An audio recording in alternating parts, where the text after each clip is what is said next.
9h30, nous allons ce matin nous intéresser à ceux qui ne payent parfois pas de mine et qui pourtant peuvent faire des miracles, des merveilles. Le bicarbonate de soude, le vinaigre, l'argile nous permettent de trouver des solutions pas chères et écologiques pour entretenir la maison, le linge ou encore pour prendre soin de soi. Alors avec Régine Keva, nous allons découvrir ou redécouvrir les qualités de ces produits qui traversent les décennies et qui font la réputation de ces produits, le tout en douceur. Et pour notre bien-être, vous avez des questions, n'hésitez pas à nous les faire parvenir tout de suite au 02 98 53 65 65. Vous êtes les bienvenus.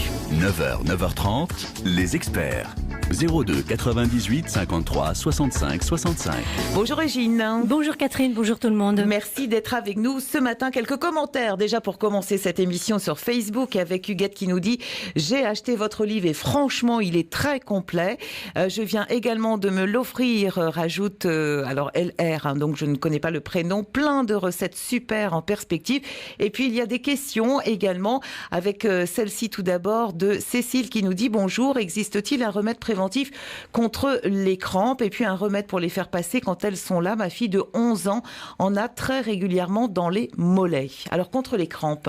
Alors contre les crampes, on a deux possibilités. On a une possibilité avec le vinaigre qui est un acide doux et qui va... quand on va le boire ou quand on va se frictionner avec du vinaigre de cidre, eh bien, il va, lui, réduire l'acidité ressentie par les crampes, puisque c'est ça dont il s'agit. Donc, en interne, on va boire ce qu'on appelle de l'oxymel, c'est-à-dire un mélange. On prend une bouteille d'eau, on met dedans une cuillère à soupe de vinaigre, de cidre, et puis une pointe de miel, un petit peu de miel liquide, c'est bien. Et on va boire ça toute la journée. Ça, c'est extrêmement intéressant. Ça bloque la douleur, ça empêche de ressentir la douleur, puisque ça vient contrer les crampes et l'acidité ressentie par les crampes. C'est la première chose. La deuxième chose, évidemment, on parle du magnésium. Oui, c'est souvent ce qu'on utilise. Les sportifs, d'ailleurs, le disent eux-mêmes. Alors, effectivement, il faut faire attention aux sels de magnésium qu'on va prendre, puisqu'il y a des sels plus assimilables que d'autres.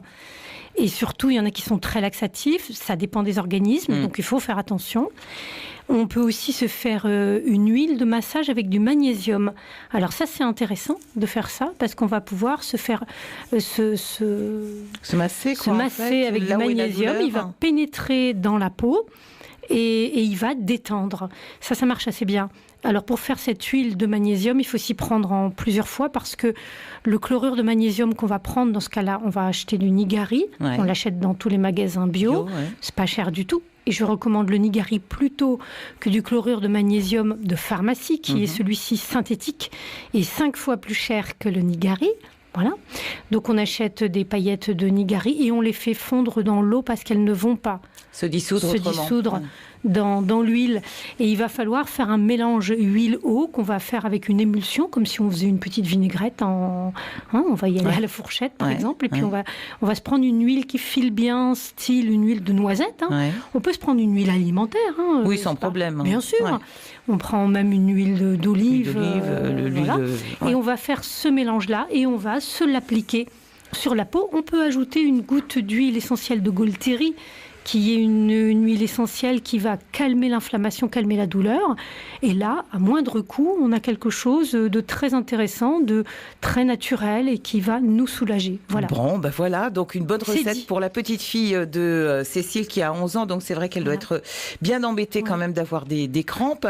Je voudrais un renseignement, nous dit cette autre auditrice, au sujet du percarbonate dont on parle souvent sur cette même antenne. Peut-on en mettre dans la machine pour le linge de couleur sans les abîmer, et est-ce que ça enlève les taches de graisse? Alors le percarbonate, en effet, on peut le mettre dans la machine à laver, on va le mettre directement dans le tambour ou dans le compartiment réservé à la lessive. On va en mettre à peu près une cuillère à soupe pour l'équivalent d'une machine de 4 ou 5 kilos. Ça ne dégraisse. Enfin, ça peut dégraisser. Un petit peu, mais sans trop, quoi. Oui, c'est-à-dire que la fonction du percarbonate, ce qu'il faut comprendre, c'est que quand il passe à 30 degrés, dès qu'on va lancer la machine, eh bien, le percarbonate, il va se diviser en deux éléments. Il va devenir de l'eau oxygénée et des cristaux de soude, carbonate de sodium. Donc les cristaux de soude, effectivement, c'est un dégraissant, mais c'est pas un dégraissant puissant. En revanche, c'est un nettoyant et c'est surtout le percarbonate, un éclaircissant du linge.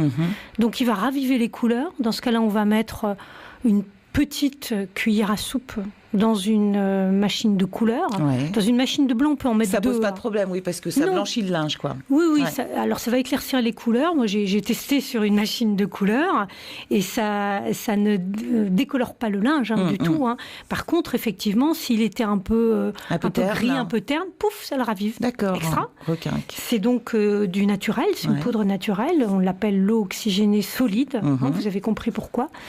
Et on peut sans problème l'utiliser. Alors, n'en mettez pas trop dans votre machine parce que, comme je l'ai dit, à 30 degrés, il se décompose, mais surtout, il produit énormément de mousse.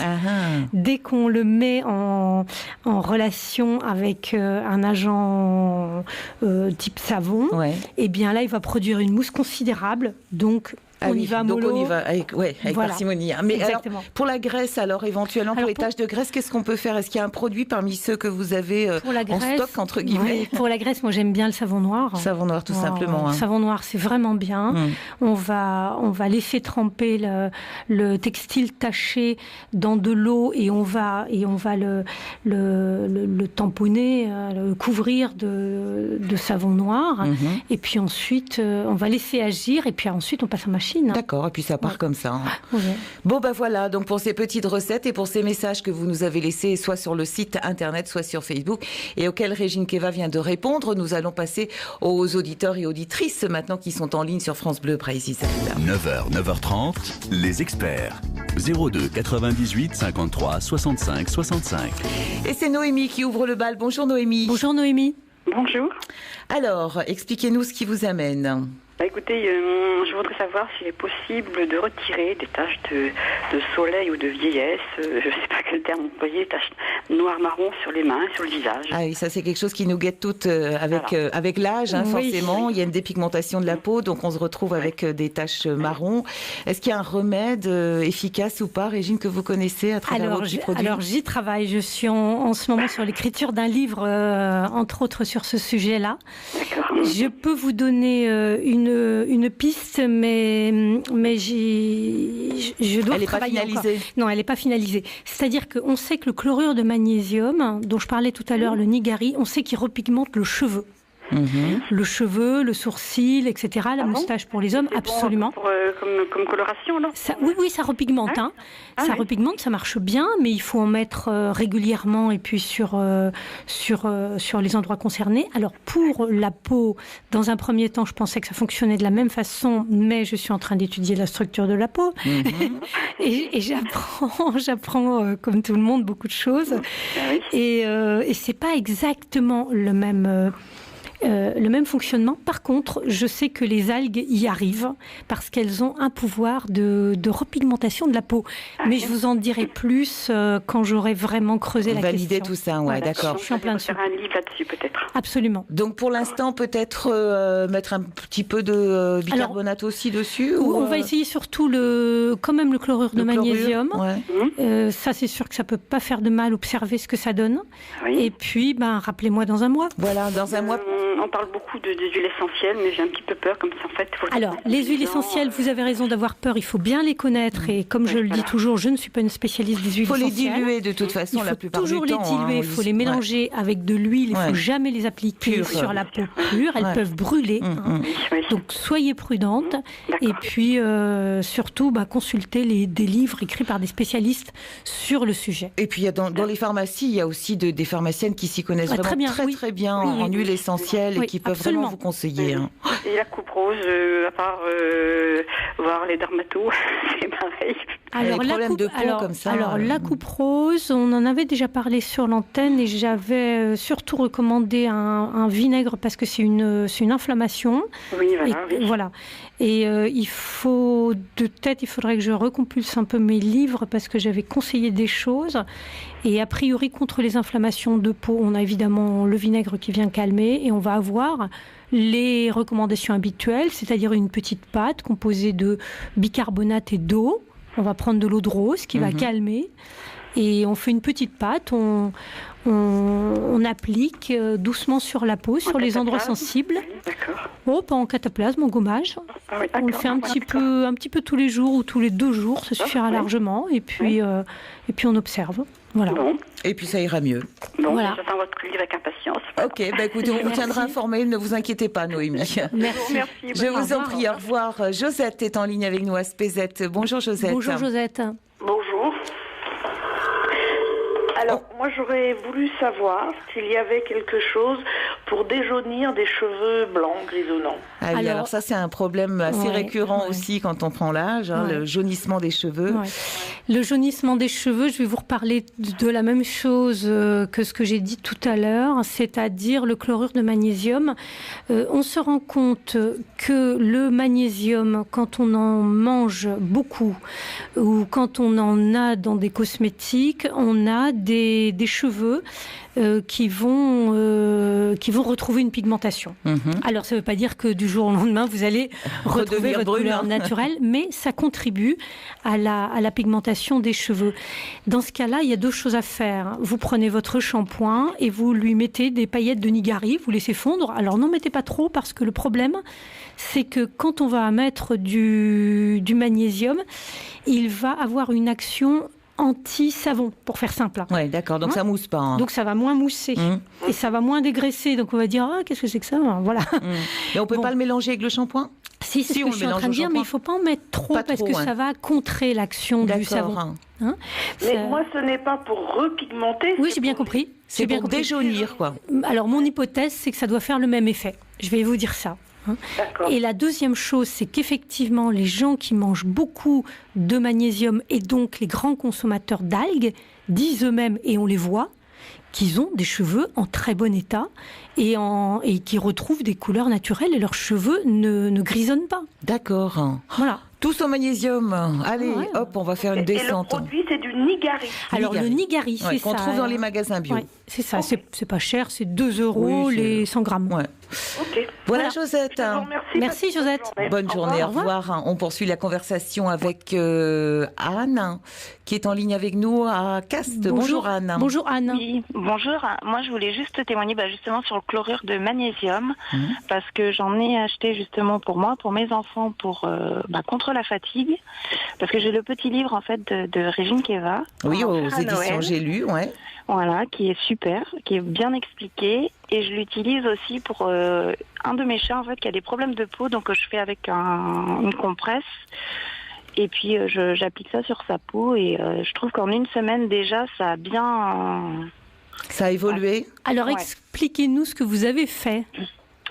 J'ai pris une compresse que j'ai mis dans de l'eau et je lui mets dessus en fait.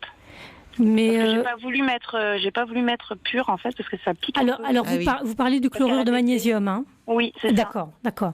Donc vous avez trempé une compresse dans du chlorure de magnésium dilué et vous l'avez appliqué sur la peau. Oui, voilà, c'est ça. D'accord. Ça fonctionne. Ça marche très bien. Ça marche très très bien parce que comme elle avait des plaies aussi, je voulais pas mettre à vif. Non, vous avez eu raison. Vous avez eu raison. Alors on peut utiliser ça ou on peut faire en pulvérisation, c'est bien aussi. En pulvé, ça marche très bien, notamment sur les pattes des chats et des chiens qui sont abîmés, qui sont éraflés. Alors on va faire attention à la dilution. Effectivement, vous avez raison parce que si la plaie est à vif, le chlorure de magnésium va avoir tendance à piquer. Donc on a un ressenti piquant, mais la guérison est assez... en 1 semaine déjà, moi je vois la différence. Parfait, merci beaucoup. Comme quoi, on a aussi parfois des témoignages très positifs. C'est très bien, merci beaucoup. C'est bien de ne pas avoir que des questions, mais aussi des témoignages. Moi je voudrais revenir, vous saviez que vous l'utilisiez pour vos enfants aussi, c'est-à-dire que vous leur faites faire des cures, un petit peu de chlorure pendant l'hiver ? Et là, en ce moment, parce que ça doit faire 2 semaines que j'ai acheté le chlorure de magnésium en pharmacie et je mets ça 1 cuillère dans le jus d'orange. Oui, vous avez raison, c'est bien, mais prenez celui qui est naturel et qui est vendu dans les magasins. Et du coup, vous sentez qu'ils ont plus la pêche, qu'ils sont... Oui, quand même. Après, il faut un peu que je ruse parce que je me suis trompée la première fois parce que je leur ai mis dans de l'eau. Ah oui, c'est pas bon. Hein. Non, c'est pas bon du tout. Pas génial. Donc maintenant, je mets en cachette, je touille et puis... et hop. Voilà. Vous savez, on dit que le monde n'aurait pas la même face si, au lieu du chlorure de sodium, c'est-à-dire du sel, on avait mis du chlorure de magnésium. Un petit peu de magnésium dans tous nos plats. Eh bien, effectivement, les choses auraient beaucoup changé puisque ça détend. Ça régule la tension, ça régule aussi toute la violence contenue puisque c'est un apaisant. On peut imaginer que le monde serait différent. Voilà, ça me fait rêver. Eh ben oui, j'ai fait aussi sauf que j'ai le livre aussi sur le vinaigre. Donc j'ai fait mon propre produit ménager. Donc maintenant j'ai plus que ça. Formidable. Donc voilà. Merci. Eh ben, bravo en tous les cas, Anne. On voit que vous êtes Anne. en tous les cas intéressée et passionnée par le sujet, tout comme nous le sommes, nous, chaque mois sur France Bleu Brésil. Merci beaucoup, à bientôt. Merci. Merci Anne. Au revoir. Marie-Christine est à Guéméné. Bonjour Marie-Christine. Bonjour Marie-Christine. Oui, bonjour à vous, merci. Voilà, j'aurais voulu une recette, s'il vous plaît, pour faire une crème du jour pour mon visage. Alors, on n'a que l'embarras du choix pour faire une crème de jour pour le visage. Peu importe la qualité de peau, sèche, grasse. Je vais donner justement une base. Basique, voilà. Je vais donner 2 directions intéressantes. La première direction, c'est d'aller chez son pharmacien et de lui demander un sérat. Un sérat, c'est-à-dire C-E-R-A-T. Dans le mot sérat, on reconnaît le mot cire pratiquement. C'est incroyable. Donc le sérat, il y a un sérat de Galien et puis un sérat, des différents types de sérat, enfin peu importe lequel.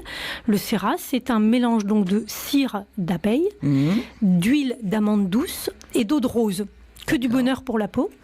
Donc ça se vend par pot de 100 grammes ou 200 grammes. Demandez à votre pharmacien. Et ce sérat, alors vous pouvez l'appliquer directement sur la peau, mais vous pouvez aussi le rallonger. C'est ce qu'on fait dans les ateliers quand on fait des crèmes de jour. On rallonge ce sérat avec, par exemple, de l'eau de chaux qu'on achète aussi en pharmacie, ou bien dans les Biocop, l'eau de chaux, c'est bien parce que sur les rougeurs de la peau dont on parlait tout à l'heure, on peut appliquer de l'eau de chaux. L'eau de chaux, c'est une eau qui est une eau stérile, une eau distillée qui passe sur de la chaux vive. Et donc, on récupère cette eau qui est donc chargée en calcium et qui a de nombreuses vertus pour la peau. Donc, on peut rallonger, donc augmenter ce sérat avec cette eau et avec un petit peu d'huile. On peut rajouter un petit peu une huile d'olive, une huile. On va mélanger le tout encore, exactement comme une mayonnaise, petite mayonnaise, et puis on va s'appliquer ça doucement sur la peau. Alors le problème, c'est la conservation des cosmétiques. Il faut que ce soit conservé dans un récipient stérile, c'est-à-dire qu'on l'a fait tremper dans une eau à plus de 70 degrés pour tuer les bactéries et on va le conserver dans un pot qui va être à l'abri de la lumière et de la chaleur. C'est très important. Et on se fait ces petites pommades comme ça. Dans les ateliers, on va un petit peu plus loin, on rajoute de l'argile, on rajoute ceci, on rajoute cela. Mais là, avec la base, comme ça doit suffire pour faire une crème de jour. Ça, déjà, c'est bien. Et la deuxième solution, qui est encore, encore plus simple, vous allez ou chez votre pharmacien ou dans un magasin bio, vous achetez de l'eau de chaux, CHAUX. Normalement, c'est pas très cher. Et vous rentrez chez vous, vous prenez un récipient, et dans ce récipient stérile, vous mettez moitié eau de chaux, moitié huile d'olive. D'accord. Vous secouez fortement à la main, vous fermez votre récipient, vous secouez, et l'émulsion se fait. Et on obtient un liniment. Le liniment qu'on achète et qu'on met sur la peau des bébés pour calmer les irritations, eh bien, il est obtenu de cette façon-là. Donc, on peut le faire très simplement, à moindre coût, et on va se passer ça sur la peau. C'est formidable, c'est un hydratant. Une peau de bébé. Exactement. C'est un hydratant, il calme les rougeurs, il calme les démangeaisons. Et puis, ça va nourrir la peau sans aucun problème. Donc, c'est très simple à faire. Écoutez, j'espère, Marie-Christine, que vous avez pris des notes. Oui, tout à fait. Merci, vous parlez de mettre à l'abri de la chaleur. Il faut mettre au frigo ?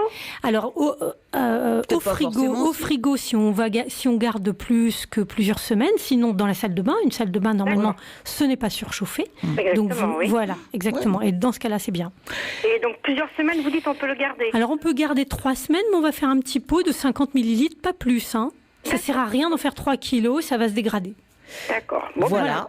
Écoutez, bonne continuation, Marie-Christine. Merci, Marie-Christine. Essayez et tenez-nous au courant si ça marche bien. Merci, Marie-Christine. Au revoir. Au revoir. Elisa est à Quimperlé. Bonjour, Elisa. Bonjour, Elisa. Bonjour.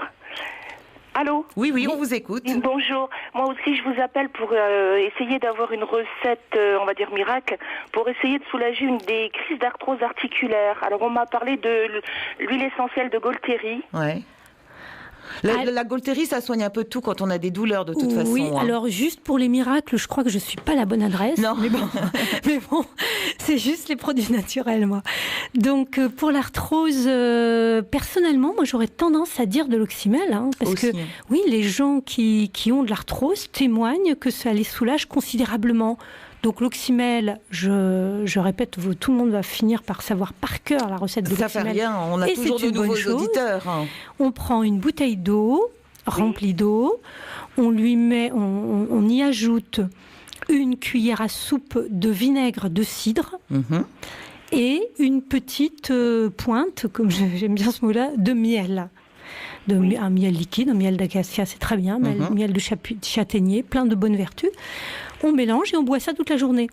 La fonction du vinaigre ça va se répartir dans le corps et ça va venir dissoudre tout ce qui va nous faire ressentir la sensation de douleur, etc. D'accord. Ben voilà, une recette simple. Je suis beaucoup plus précise dans mes livres, excusez-moi. On donnera toutes les coordonnées du livre après. Donc voilà. Jours jusqu'à ce que la crise calme. Oui, de toute façon, vous savez, l'oxymel, on peut en boire tous les jours, toute sa vie. C'est pas un problème. C'est pas un problème du tout. Ça évite la douleur. Je dis toujours qu'avant d'aller jardiner ou de bricoler, on boit de l'oxymel. Et c'est vrai, on a pas mal. Je peux en témoigner, je le fais. Donc ça marche très très bien, ça désaltère, enfin c'est vraiment, en plus c'est bon. Voilà. En plus c'est bon. Essayez Elisa, et puis vous nous tiendrez informés aussi de la suite. Oui, surtout dites-nous. Je vais essayer. D'accord, bonne journée. Au revoir. Merci Elisa. Et on va clore avec Annie. Non, on a déjà eu Annie sur les taches brunes. Donc juste Béatrice de Dirinon voudrait savoir si quelque chose peut remplacer l'huile d'olive dans la recette de crème de jour qui vient d'être donnée à l'antenne. Oui, alors on peut essayer avec une autre huile, type huile de noisette. Le mélange se fait un petit peu moins bien, mais il faut juste essayer. D'accord. C'est pas gênant. Et puis, comment faire partir des taches de sueur sur un matelas de transpiration. Je pense que ça crée donc les auréoles et dans ce cas-là, je vais reparler du percarbonate. Ouais. Donc on va laisser tremper dans de l'eau chaude, très chaude, avec du percarbonate. On va voir le percarbonate se transformer en eau oxygénée, c'est marrant à voir, et en carbonate de sodium, voilà, en cristaux de soude. Ouais. Et on va laisser tremper toute la nuit, puis après on met à sécher. Oui. Parce que le matelas, il va falloir qu'il sèche quand même. Ah oui, en matelas, je crois que c'était thé d'oreiller. Matelas, oui, et thé d'oreiller, j'imagine que si l'un... Thé d'oreiller, ça va effectivement après à la machine à laver, mais matelas, oui, après on fait sécher. D'accord. Ou on tamponne, on laisse un linge très longtemps dessus. Puis et on retourne le matelas à la limite pour... oui. De toute façon, s'il reste un petit peu de traces de carbonate de sodium, c'est pas grave du tout. S'il reste un peu d'oxygène, c'est pas grave du non tout. Plus, hein. Voilà. Bon, voilà, on a fait un petit peu le tour de la question, encore que non, puisqu'il y avait encore beaucoup de questions et malheureusement on est au terme de cette émission. Alors si vous souhaitez en savoir plus, les livres de Régine évidemment sont en vente et celui qui regroupe tous ces bienfaits, argile, magnésium, chlorure, etc. eh bien est intitulé Recettes nature pour la beauté, la santé et la maison. C'est aux éditions J'ai lu. Et puis il y en a un autre sur le magnésium, algues et santé aux éditions Grancher, voilà, je vais y arriver. Exactement. Et si vous n'avez pas eu le temps de tout noter, évidemment, on met tout à votre disposition au standard. Et puis, il y a le site internet de Régine sur lequel on retrouve aussi toutes les informations, les ateliers qui sont organisés. Et il y en a un petit peu partout en Bretagne. Et il y a depuis quelques jours les sorties algues. En plus. Qui commencent à être annoncées. Elles vont commencer fin mars. D'accord, donc on aura l'occasion d'en reparler. Absolument. Et puis, on aura l'occasion aussi de reparler du prochain livre. Entendu. Attention, suspense. Merci Régine d'avoir été avec nous. Merci Catherine. On se dit au mois prochain. Au mois prochain. Et puis portez tous vous bien. Portez-vous tous bien. Vous le mettez dans l'ordre que vous voulez, mais ça fait la phrase. Voilà, portez-vous bien et prenez du magnésium pour ne pas avoir de grippe et tout ce qui suit, de rhume et autres. Et manger des algues, c'est bon pour la santé. Et manger des algues aussi sous toutes ses formes. On se retrouve nous demain sur France Bleu Brésil pour une nouvelle ligne d'experts. Demain, on parlera de prévention dans la maison, prévention des risques concernant l'habitation, l'incendie, le vol, les inondations, les installations électriques, l'eau, tout ça c'est primordial. Alors quelles sont les dispositions à prendre? On verra cela demain avec André Bérouk, expert en assurance.